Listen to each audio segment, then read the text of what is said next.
afternoon, everyone. My name is Sonia Bigelow-Smith, and I'm the Director of Business Development for the Capital Region Minority Supplier Development Council and the Program Director for the Virginia MBDA Coronavirus Response and Relief Center. I have the very distinct pleasure today of introducing Ms. Shelby M. Scales, who serves as the Director of the Office of Small and Disadvantaged Business Utilization for the U.S. Department of Transportation.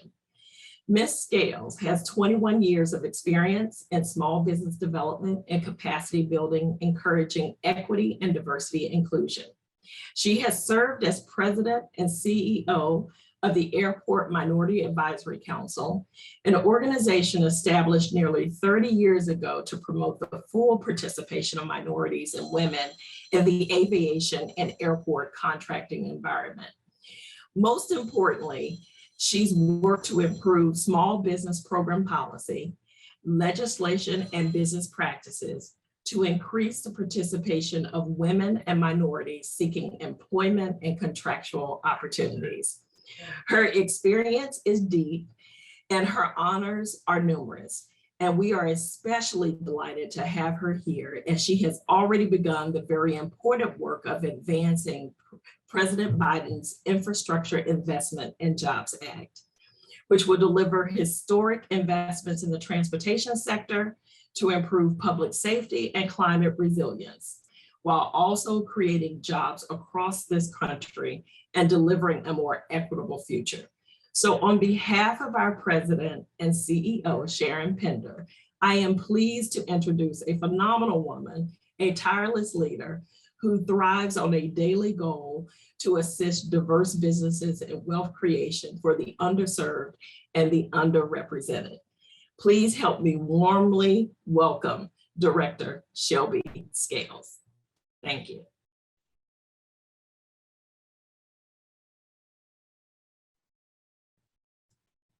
Hi, good afternoon, everybody. This is not Shelby Scales, as you can tell. I'm going to be pinch hitting for Director Scales for the time being. I'm part of Director Scales' team here at the USDOT OSDBU. Director Scales is having some technical difficulties joining the presentation, so we hope to have her on board shortly, but we want to be respectful of your time, and we want to get the presentation going. So I'll introduce myself real quickly here. My name is Peter Kontakos. I'm the Regional Assistance Division Manager within the U.S. Department of Transportation, Office of Small and Disadvantaged Business Utilization, OSDBU. I know that can be a mouthful, but we are the Small Business Program Office advancing small business interests here at USDOT. So again, pinch hitting for Director Scales for the time being. We'll see if she's able to make it, but we can get the presentation started. Again, want to be respectful of folks' time. So if we could advance the slides, that'd be great. And here's our introductory slides. So again, thank you all for joining us today. It looks like we've got a good number of participants here, over 50. So again, thank you for taking the time to join us. The DOT mission, we can advance to the next slide too. So our mission here at DOT, I mean, it really starts with safety. So with regards to, the different parts of the department, we have what are called operating administrations or modal administrations. So whether it's highway, whether it's rail, whether it's transit, aviation, our top priority is safety, but also the efficiency of the transportation system. To give a brief background about our organization, our secretary is Mr. Pete Buttigieg. Again, his top priorities are safety, innovation, and infrastructure. A large part of the conversation today is going to be focused on the bipartisan infrastructure law. As I mentioned, we have operating administrations within DOT. There are 10 of them. Each operating administration could also be referred to as a sub-agency. They have different missions based on industry focus. The OSDBU leadership is part of the Secretary's executive team, as noted here on the slide. So we are part of the directorate under the Secretary's team, and as Director Scales loves to share with folks, the Secretary's office, the Secretary, they are super focused with helping small businesses advance and to grow, and to really include small businesses in contracting and procurement opportunities, both on the direct side of the house with direct procurements, and also at the state level where the money flows from the federal government to the states via grants. And then there are awards that are made at the state level and utilizing our Disadvantaged Business Enterprise, or DBE program. We're going to get more into that later on in the presentation. And of course, equity. That's a prime driver of this administration, the equity core value, and to have some actionable items and to have some metrics to demonstrate what we're doing with equity. So we can advance to the next slide. And if Director Scales is able to join, just, ping me, folks, and let me know, and I'll let her take over. But again, we're going to continue. So we're going to discuss investments, right? So the Infrastructure Investment and Jobs Act, sometimes it's referred to as EJA, sometimes it's referred to as the Bipartisan Infrastructure Law. So this is truly historic. This is a lot of money. So $500 billion that has to get spent in 5 years. So that's really the top line takeaway when it comes to talking about the bill, Bipartisan Infrastructure Law, or the IEJA, Infrastructure Investment and Jobs Act. So again, as the slide references here, it's making the largest federal investment in public transit ever. It is making the largest investment passenger rail since the creation of Amtrak, bridge investment, clean drinking water. There's just a ton. It touches every part of transportation, including, high-speed internet, electric vehicles.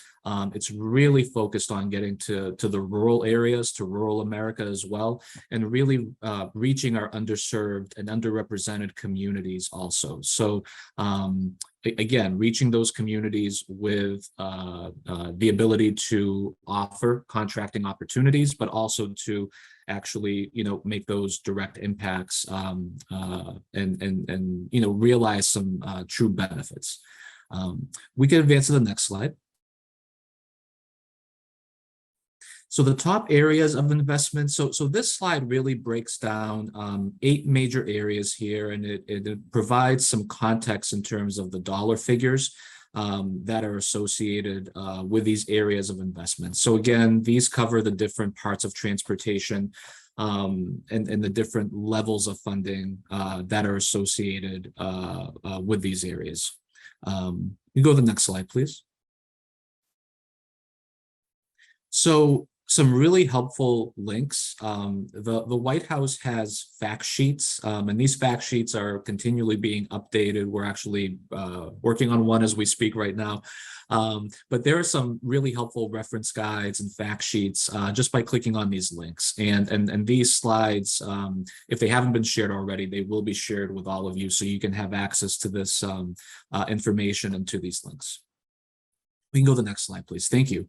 So follow the money. So this is really important here. So as I mentioned up front, there are really 2 pathways here for getting contracts associated with bill. So we have the direct side of the house, the direct contracts. Those are awarded by our operating administrations, those 10 sub-agencies that we talked about.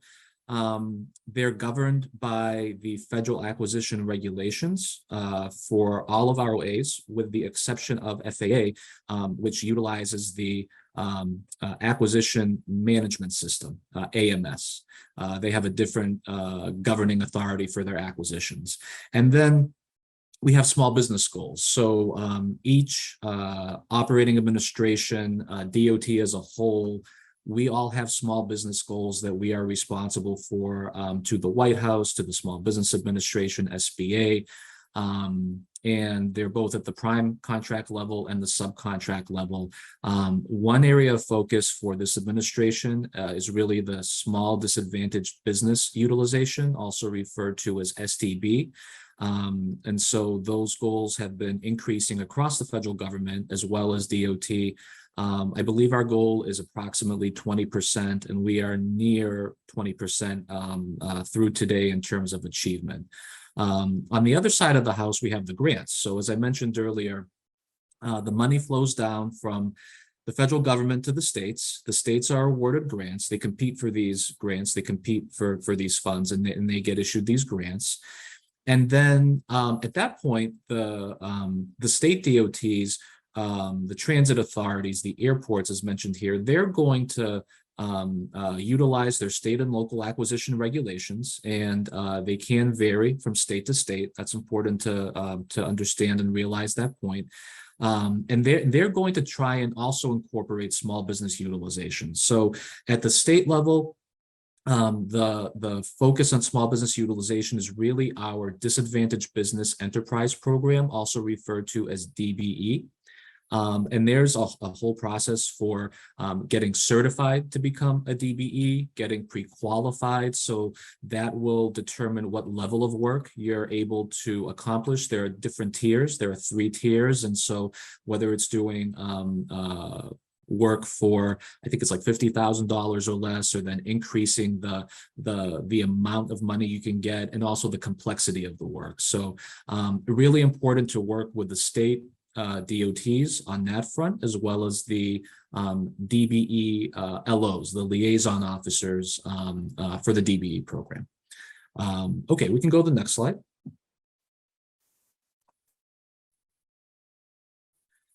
Okay, so these next slides now, I mean, there's a lot of information on here, so I'm going to try and cover as much as possible. Oh, there she is. Okay. Director Shelby Scales has joined us at a perfect time to really get into the meat of the presentation, the heart of the presentation. Thank you for joining us, Director Scales. No problem. My apologies for the technical issues that I'm having today, but as Peter said, let's keep the flow going. The next couple slides, really, we wanted to show you the big picture of the amount of dollars that will be flowing out from USDOT in various buckets, but we also want to call your attention to very specific things. So of course, our roads, our bridges, our major projects, particularly bridge repair, some road maintenance as well, but a lot of dollars will be going into this particular section as well as rehabilitation. So you will not be able to cross a bridge that somehow, some shape, form, or fashion won't be impacted over the next 3 to 4 years. So we're looking for people in that space. We're looking for small businesses, disadvantaged business enterprises that do highway work, civil work, to participate in this area as well. So next slide. So transportation safety, as you can imagine, is very, very important to us. We've had several major accidents, as you've seen in the media.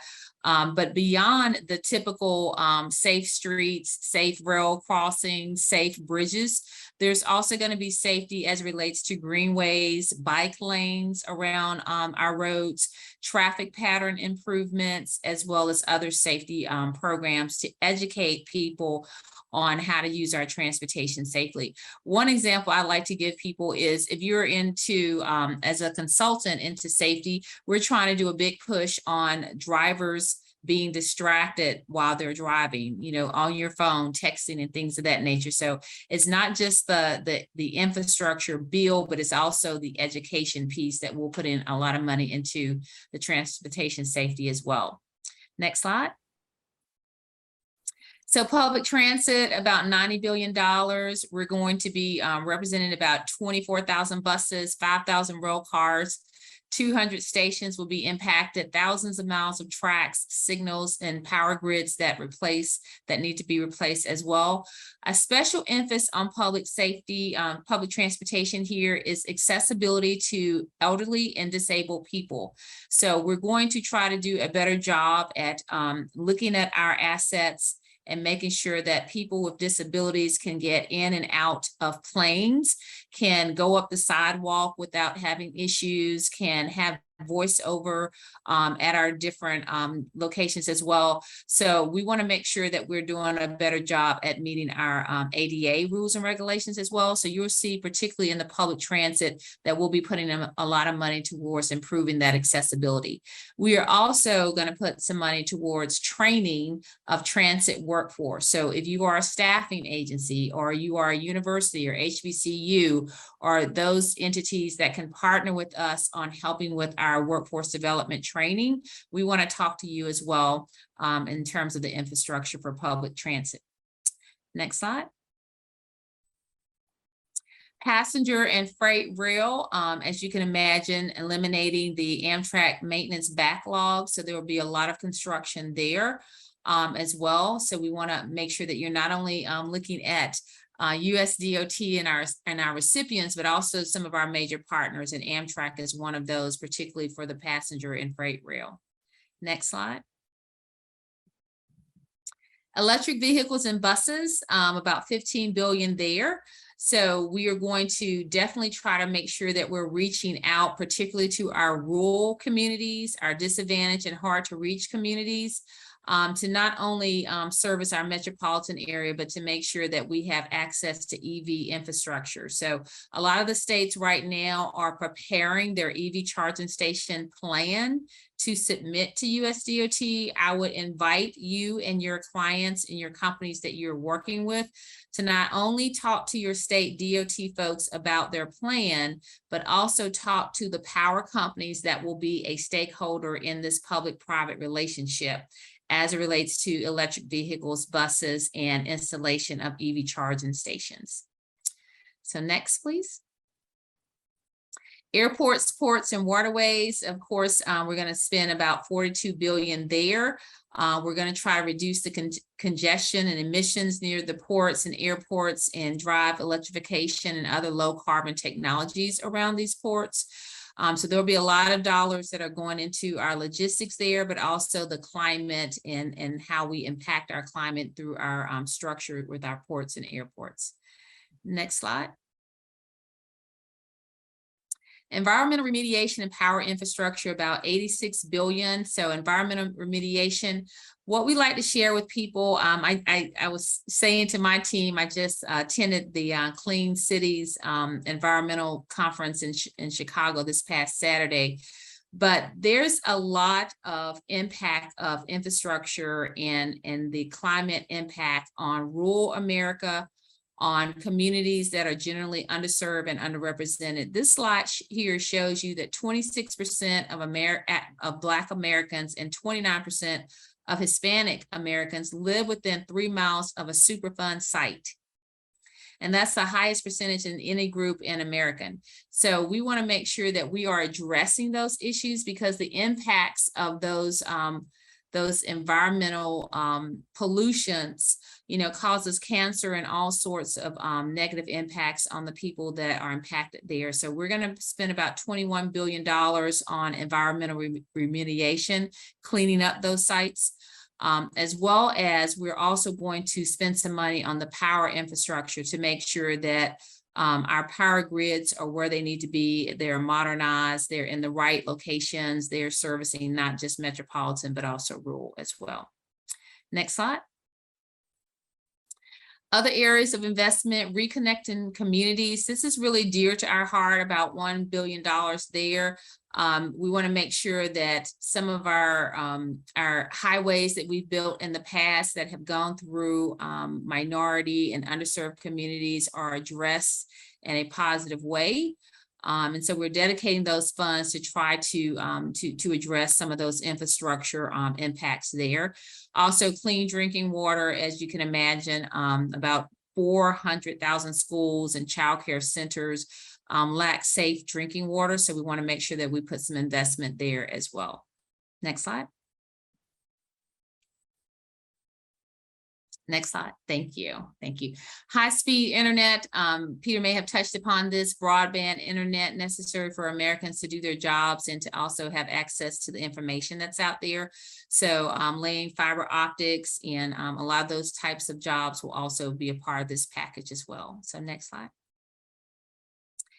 I'm going to go through this next section really, really quickly. We wanted to do a little bit of deep dive with highway, with aviation and transit. So I'm going to go a little fast. I also saw in the chat that you wanted copies of the slides. By all means, we'll make these available. It is public information, but if there's a particular area that you'd like for us to address, just put your questions in the chat and I'll ask Peter if he would keep an eye on those. So let's roll through these pretty quickly.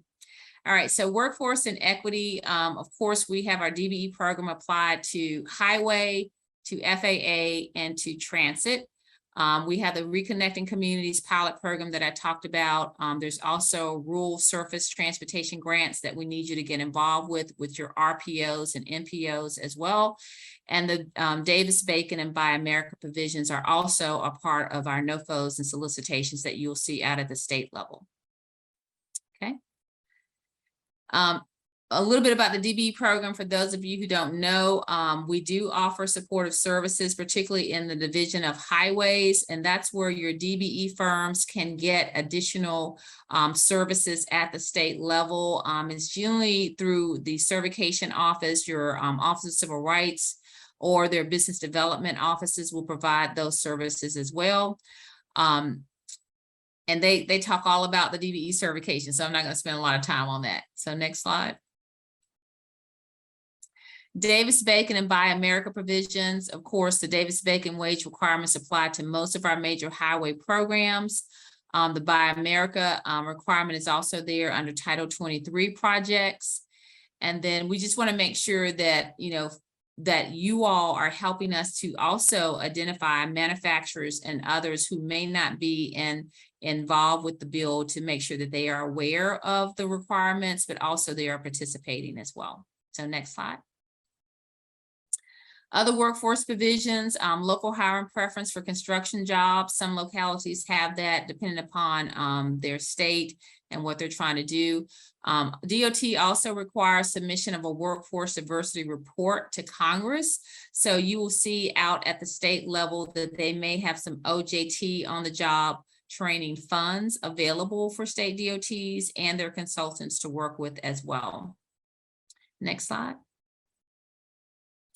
Reconnecting Communities pilot program. And again, the purpose is to restore community connectivity by removing or retrofitting or mitigating highway or other transportation facilities that create barriers to community connectivity. And there's plenty of examples from Houston to North Carolina to New York to California, where in the past we haven't been very thoughtful about our infrastructure bill and expansion. So we're putting a lot of dollars towards addressing those issues.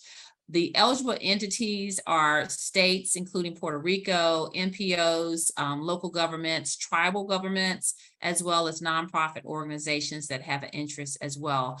The purpose here for this slide is to really engage you in that grant application process, to let you know that there are dollars for your community that you can apply to address and mitigate some of those issues. Next slide.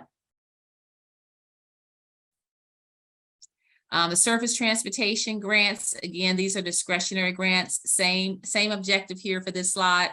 There's money available to make sure that the not so big projects get funded as well. So if your community or your tribe or your local area would like to apply, I would also add we have a technical assistance group that's available for local communities to apply for some of these grants.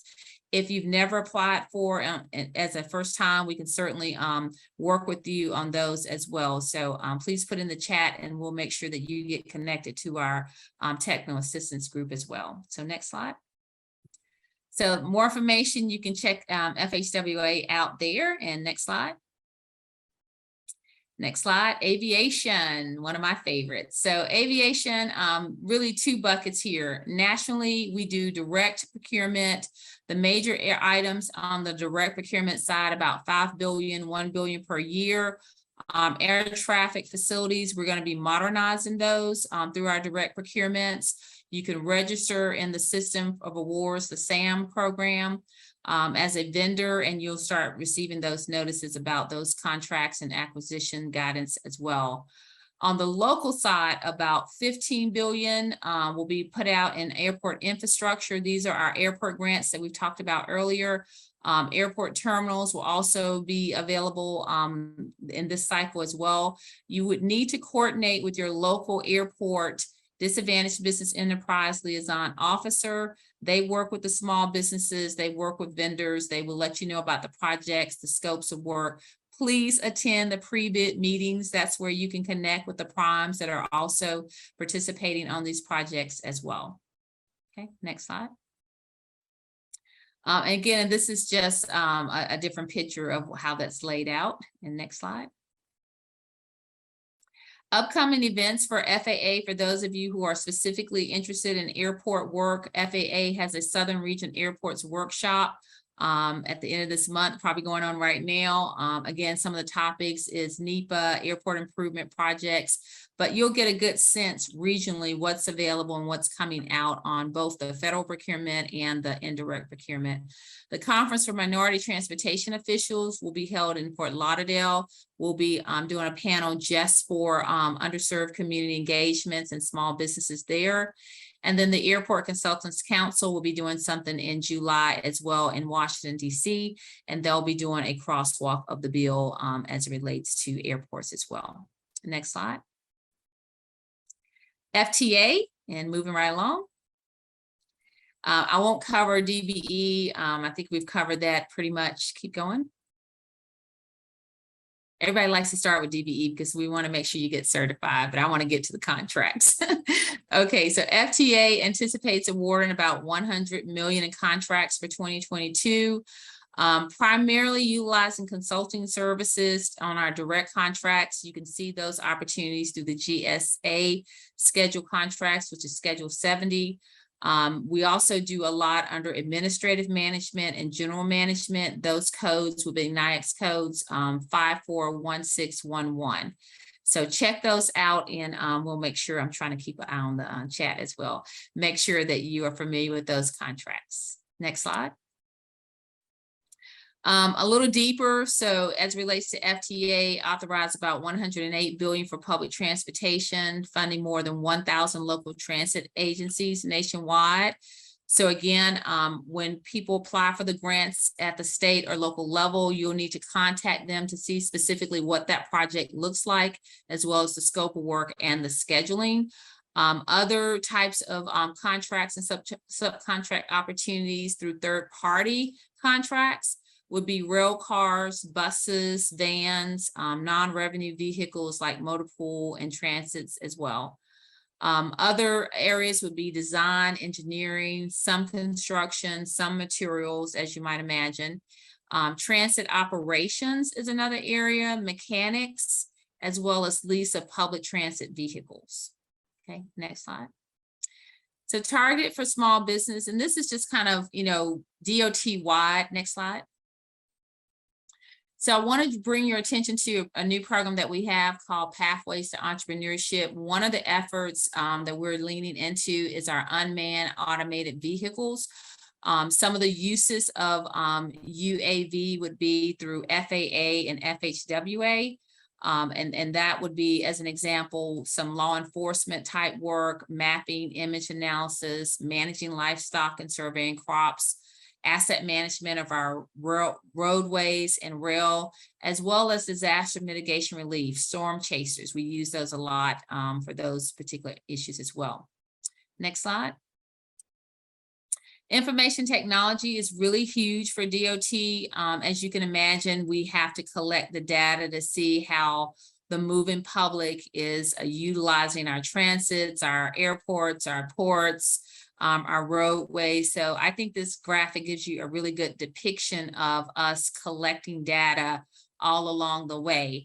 And it goes from anywhere from traffic patterns to parking availability for our trucks, whether it's on the side of the road at the exits or whether it's at a safe hub, transit schedules, traffic signals, and road conditions as well. So there are opportunities in information technology. What we tell people is to send us, OSDBU, your capability statements first for our direct procurement. We will vet you and then try to set up a meeting with the appropriate team members on the data capturing and management opportunities that's available.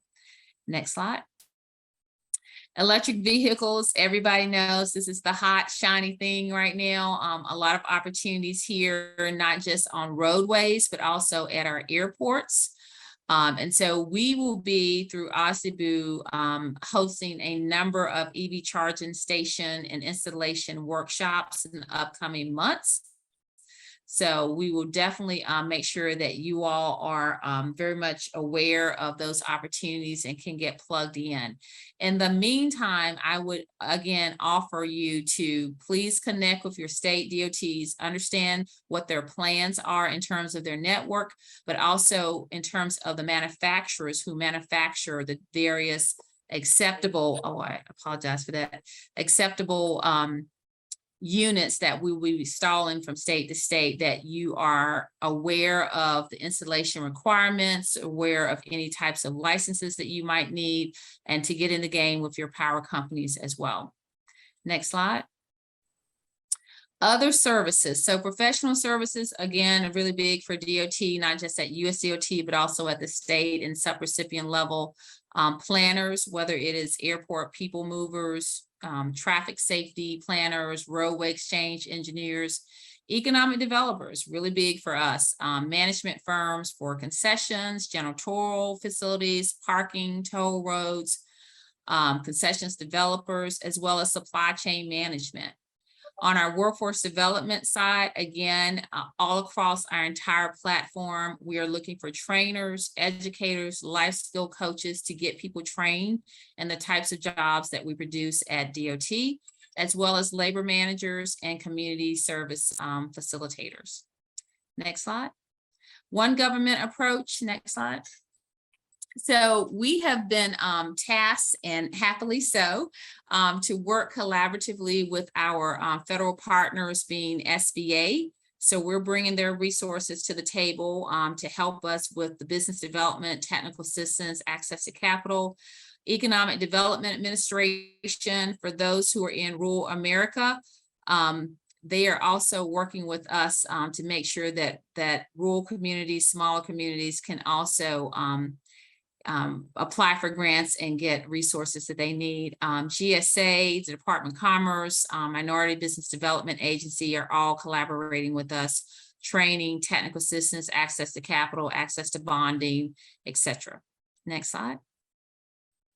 Wanted to throw this in here so that you all can see just how serious we are about small business, disadvantaged business. This is our federal scorecard in terms of our percentages and goals that are set not only by SBA, but also our own leadership. So our small business government-wide goal is 23%, USDOT is 34%, women-owned business is 5%, USDOT is 5%. On the small disadvantaged business, the SDB goal, which is our direct procurement, the government-wide goal is 11%. Our secretary has pushed us at 20%, and we're trending right now at right at 19%. So we're really making sure that we're looking at every opportunity in all of these categories to make sure that you have a pathway to contracts, but also that we get new people involved in our contracts as well. So this is our scorecard. We hope to keep improving this over the next few years to create wealth and to reach those goals of the administration. Next slide. This is a very quick road that we would like for you to kind of understand from the state and local recipient. Generally, where you would start is your state UCP. And that's the organization using your DOT at your state to make sure that you're certified and you know all about the supportive services that are available for you. And that you go past certification to pre-qualification. So if you're going to do highway work, if you're going to work on major capital projects, oftentimes there is a pre-qualification step that you also need to make. And a lot of that your state DOT can help you with. In terms of your proof of insurance, your financial stability, things of that nature. Of course, you would mark it then to your DOT and larger primes. We encourage you to perform your contract. And then again, if you have any concerns or challenges that you need help with, we have our small business transportation resource centers, or SBTRCs. They're there to help you as well. Okay, on the federal side, a lot of different buttons here, and when you get the slide, you'll see some interactive links attached to it as well. I'm just going to say start with registering in SAM. Once you do that, our office is certainly there to help you go through the federal process, particularly at USDOT, getting into the right lane in front of the right procurement officer and small business officer as well. We like to start with your building your capability statement and making sure that you have all the relevant NAICS codes that you want to participate in as well. Okay, next slide. This is our procurement assistance forecast as well as portal. So each year we will put out the forecast. You go here on our website if you don't want to copy, and again, we'll send you the slides, but just Google transportation OSDBU or transportation procurement, and it'll take you to this slide here where you can see our forecast as well as upcoming opportunities. One thing I will add about that last slide, when you see an opportunity posted, it will also have the procurement officer that is managing that process. That's a good person to also make sure they have your capability statement as well. Okay. All right. So wrapping up here, resources available to you through our office. We have what we call the Connections Marketplace. We do Meet the Mentors, where you can meet up with our staff members and they kind of walk you through our process more in depth than what you have today. We have Team Talks, where you can meet with our primes and get connected with them on projects that they're looking to either bid on or already working on. The buyer side chat, and that purpose is for you to meet with our operating administration and to meet with the procurement folks there. And then we also do one-on-one matchmaking as well. Okay, next slide. These are our 11 SVTRC centers.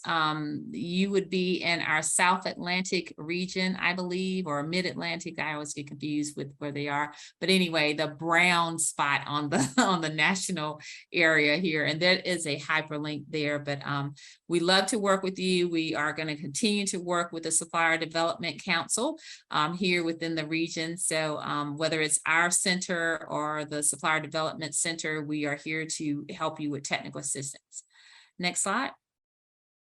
Other things that we do, of course, is market research and procurement assistance. We do regional planning. We do business counseling and coaching. We connect you with primes and subcontractors, access to capital, surety bond assistance, either through us or through SBA. And then not last but not least, we have a Women and Girls in Transportation initiative called WITty. So we have a really big push to get more young ladies and more girls involved in transportation. If you're interested in more information of that, just hit us up in the chat and we'll make sure that we get you connected there. We didn't put this on the slide, but we have a number of internships. We have a number of open positions. DOT is hiring. I want to put that plug out there. So if you know of young professionals looking to get into the transportation industry, we'd love to talk to them or pass their resume on to our administration. Next slide. Bonding education, we do bonding education all across the country through our SVTRCs. They're generally a 10-step process where you go through a number of trainings and classes, whether it's financing or how to market your company or project management, a number of components that are in the bond education program, not just bonding itself. Next slide. How to contact us, next slide. Here's my team, small but mighty, and that's why we love collaborating with organizations such as this. If you can't reach us, please make sure you're reaching out to our local and regional Supplier Diversity Council. They are working hand in hand with my team. So what we can't provide to you, I'm sure the Supplier Development Council can assist us as well. We are partners in this, and we really, really want to see as many of our minority, women, small business, disadvantaged, hub zone, you name it, get engaged in the bill and also impact our community. So that's a wrap for our presentation today. I would love to entertain any questions, Peter, if you have any that you have not already addressed in the chat. And I want to thank you for your time today. We will have many, many more opportunities to meet and greet with you. What I would say to you, let us know the particular areas that you're interested in working in, the particular modes of transportation. We'd love to get you connected directly with those procurement officers. And at the state level, if you have any challenges, we also have very good relationships with our state DBLOs and as well as some of our prime contractors all across the country. So lean into us and use us to help you get where you need to be. And again, I appreciate your time today, and I'll open it up for Q&A. We do have several questions in the chat. And yes, Peter was fantastic about tracking them throughout and answering. And just so everyone knows, because we saw this question a few times, we will be sharing the slides and the chat transcript afterwards with everyone, so you can make sure to be able to save and store all those links and everything afterwards. So some of the questions we got, can you discuss funds allocated to the Union Station Improvement Project? Are there supplier diversity goals or grants available for this project? What was the specific project again? The Union Station Improvement Project. So I don't know specifically about that project, but I would assume, again, don't hold me to this, that there are some federal dollars as part of that project. But an easy way for you to figure that out is just go directly to that agency and determine whether or not that is a mixed funded project, meaning state and federal dollars. And it could be state, federal, and private sources as well. But if it has any federal dollars in it, then we would be setting a DBE goal. And most larger municipalities would have like a local goal or state hub program. So there's plenty of opportunities for diversification of subcontractors and subconsultants on projects like that. But I'm just not familiar with that specific project. Thank you. Another question is, should I pursue various contract vehicles first, then a particle contract? Last part of the question. I'll read the whole thing. Should I pursue various contract vehicles first, then a particle contract? So I always start with the market first versus the vehicle, right? So, you know, if you're trying to market to transit, whether it's direct procurement, and if it's direct procurement, meaning, you know, directly from USDOT, we have several different contracting mechanisms whereby you can get into the pipeline. SAMS, being a vendor in SAMS.gov, is a first step. We also have cycles for our IDIQ contracting. Those come out at various parts of the year. But with our USDOT contracting, I would say start with the mode that you want to do work with. We have a procurement officer that can work through what type of contract vehicles they are using for their opportunities. At the state level, you would want to do the same thing. So states might be applying for some of this federal grants, but they also may have a mix of state dollars that would go into that project. So they would choose, you know, are they going to do an RFP, RFQ, a request for information? They could do alternative contracting, you know, various types of vehicles that people use for the opportunity at the end of the day. But, you know, talking to your procurement officers at the federal level and the state level and the municipality level, because there's several different players that are playing in this space. If you're coming at it as a subcontractor or subconsultant to a third party, like a big prime, you would also want to talk to them about their contracting methods and their timing as well. And the reason why I say that is because we may award a grant, say in this quarter, that goes down to a state, and a state may not decide to actually deploy those funds right away, right? So it's having that relationship and that connection with all of those parties to make sure that you are marketing yourself, but also understanding which procurement vehicle they're going to use. Great, thank you. Another question is, the spend areas are high level. Should small businesses reach out to federal DOT or state DOT to present our capabilities or bid on these opportunities? All the above. All the above. And do not wait till the solicitation comes out. The reason why we give you these high-level slides and these presentations, and so that you can know what types of projects people are going to be applying the grant funding for. So if it's highway, you can bet your dollar on bridges, roadway repair, remediation work, things of that nature. If it's rail, we're going to be doing a lot of maintenance there. If it's transit, we're going to be buying fleet. We're going to be doing safety programs. We're going to be doing ADA upgrades and modernization. So we kind of give you that high level. On one of the slides that we showed you, I think maybe Peter might have covered that early on. If you go to the White House, they have a bill implementation landing page, and you can click on your state and it gives you the very high level of things. But once you understand that, then yes, you do need to either go to the federal, our procurement vendor page that I showed you for our upcoming forecast would be a good place to start.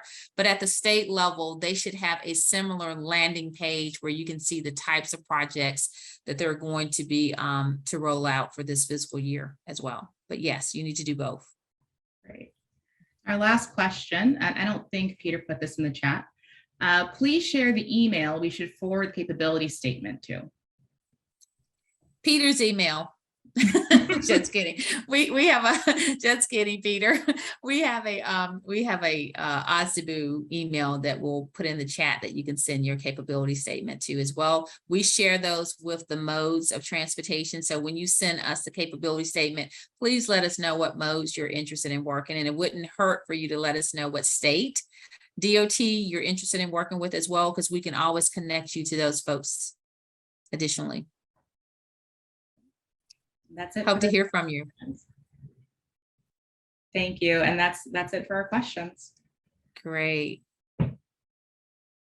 Well, thank you, Peter. Awesome job. Thank you for pitch hitting for me. And thank you, Joan and Rita and team, Latoya and Nicole, for inviting us into this space. We hope to continue to collaborate with you all. As we learn more about the awards that we're going to be assigning and awarding, we would look forward to sharing those jobs with you all and getting that information out. We want to push it out as quickly as possible. I would also say, if I didn't mention your particular area in my presentation or through Peter's part of the presentation, please make sure that we understand if you are a vendor or a supplier or a manufacturer or any of those type scopes of work, we want to hear from you. You know, we don't always talk about the ancillary things that hold everything else together, but we certainly want to make sure that we are including you in our assessment and market analysis. So if you're, any of those goods and services, professional services, please make sure that you let us know that you're out there as well.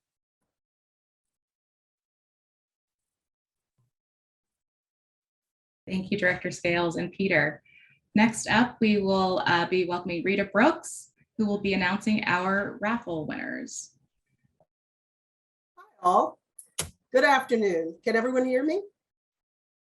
Yes. Okay, great. My name is Rita Brooks, and I'm the Director of Small Business Programs for SAIC and a member of the CRMSDC Board of Directors. That was amazing information, Shelby. I mean, well worth that time, guys, for listening to her presentation. I hope you enjoyed the CRMSDC 2022 Super Matchmaker Conference. It has been a wonderful day for connecting, networking, and learning. But before we end the conference, let's do a few more raffles. We are raffling a $100 gift card to Southwest Airlines. This year, the council will be celebrating their 50th anniversary, and we're going to select the 50th person that registered for this conference. The 50th registrant and winner of the raffle gift card to Southwest Airlines is Louise Gutierrez. Yay! Please go to the CRMSDC booth to provide your contact information to receive your raffle prize. Congratulations. Okay, let's do another one. I'm going to raffle off an Alexa Echo Show. This year will mark our 39th awards ceremony, and we're going to select the 39th person that registered for this conference. The 39th registrant and winner of the Alexa show was also one of my participants in my networking session, Leila Orandi. Please go to the CRMSDC booth to provide your contact information to receive your raffle prize. Congratulations. Yay! Okay. The last raffle of the day is another $100 gift card to Southwest Airlines. The council was started in 1972. So we're going to select the 72nd person that registered for this conference. The 72nd registrant and winner of the Alexa is, drumroll please, Anthony Henderson. Yay! Go to the CRMSDC booth to provide your contact information and receive your raffle prize. Congratulations, and congratulations to all the raffle winners today. Such great prizes. Please don't forget to visit the exhibit hall and get more information about our corporate members and government agencies. I believe it's going to be open through the end of the conference, or at least the end of the day. I believe, Joan, shaking yes. Okay. So at this time, I'd like to pass it over for our closing remarks. Good evening, well, not good evening yet. Good afternoon. Wow, what a day and what a conference. I hope you all enjoyed your day of networking, connecting, and learning about contracts. More importantly, I hope the presentations provided you with significant information to grow your business. A very special thank you to Director Scales and Arnold Soa for their knowledge sharing and awesome presentations. As Rita stated, you still have time to visit the booths. They'll be open until 11:59. So don't forget to go and get more information. We're going to be sending you a post-event email, which will contain a link to a survey. Please remember to complete your surveys. We need your feedback because it helps us to serve you better. So don't forget to do your survey. September 13th, that's the date of our annual networking and golf outing. So please don't forget to mark your calendars for September 13th, another time to network. It's going to be at the Woodmore Country Club.